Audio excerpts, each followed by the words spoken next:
Hallo und herzlich willkommen zu diesem Video.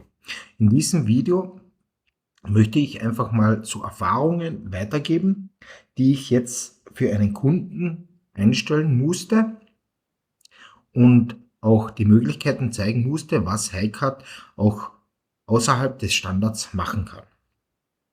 Dazu habe ich hier einfach eine Fassade aus Logical importiert. Das heißt, dies ist hier einfach eine Standard Logical Fassade eines Stiegenhauses. Und im Grunde genommen geht es hier nur darum, wie man hier die Werkstättenzeichnung oder beziehungsweise die Freigabeplanung optimal erzeugen kann. Dazu habe ich hier im Grunde genommen ein Tool verwendet, welches als Zusatz, als Programmierung vorhanden ist. Das heißt, damit man auch sieht, was man mit zusätzlichen Programmierungen machen kann, um einfach nur mal zu zeigen, welche Möglichkeiten es mit der API in HiCAD geben würde. Grundsätzlich ist so, man sieht es auch hier, habe ich hier ein Regelwerk definiert. Dieses Regelwerk hat mir hier habe ich eine Verwendungsart definiert und hier habe ich einen Vertikalschnitt, einen Horizontalschnitt und ein Detail gemacht. Jetzt habe ich unter anderem mit diesem Tool die Möglichkeit, diese Ansicht zu analysieren. Ich möchte hier ganz bewusst immer nur die einzelnen Ansichten definieren, um es auch zu zeigen, wie hier die Möglichkeiten wären. Das heißt, in der aktiven Ansicht habe ich hier die Möglichkeit, verschiedene Definitionen zu definieren und hier habe ich auch Regelwerke, um Bemaßungen zu definieren. Ich möchte hier einfach mal im ersten Schritt diese erste Ansicht einfach mal beschriften und auch bemaßen.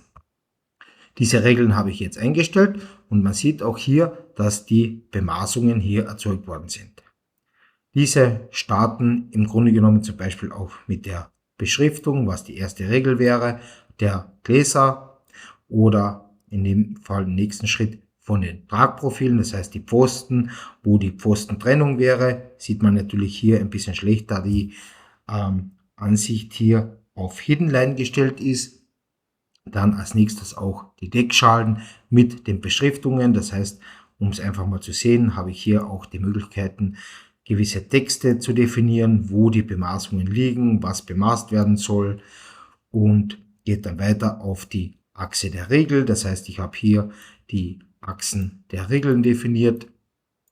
Hier wird auch automatisch an der ersten Bemaßung auch der Text, den ich hier definiert habe.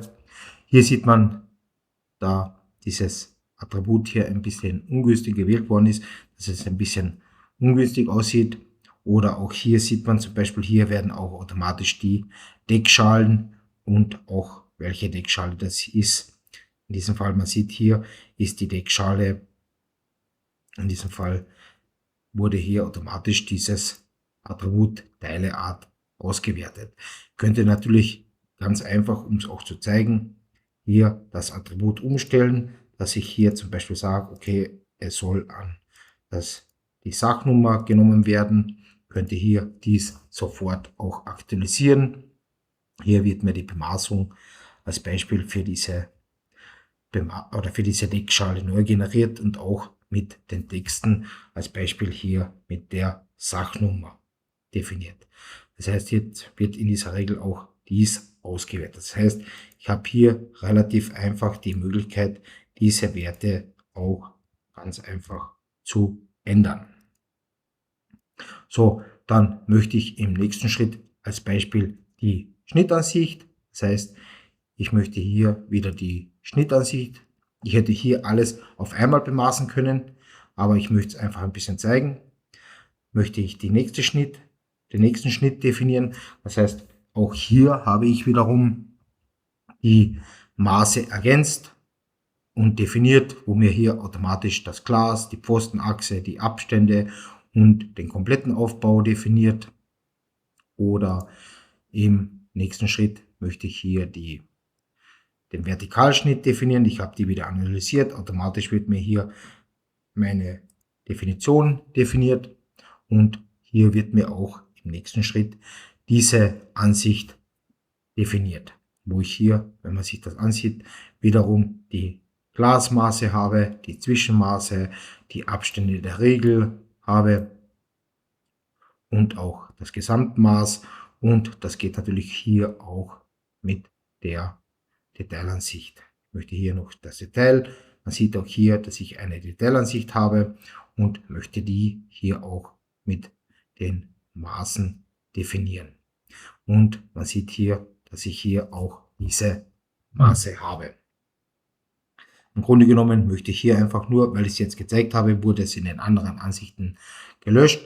Ich möchte hier diesen Haken rausnehmen und dies auch auf einmal machen. Das heißt, ich möchte hier noch die Analyse machen. Man sieht hier, bei jeder Ansicht sind jetzt die unterschiedlichen Maße hinterlegt. Danach sage ich hier erzeugen und dann werden die Teile analysiert und nach der Reihe auch die Maße definiert. Und somit habe ich hier die Möglichkeit, mit so einem Tool, was man sich machen kann oder auch hier von uns nehmen kann, solche Sachen auch für Regeln definieren. Dies kann natürlich hier für Stahlbau, Geländerbau, alles Mögliche verwendet werden. Also ich habe hier einfach mal die Fassade als erstes Beispiel genommen und möchte in weiterer Hinsicht auch mal andere Teile zeigen, was man hier damit erzeugen könnte.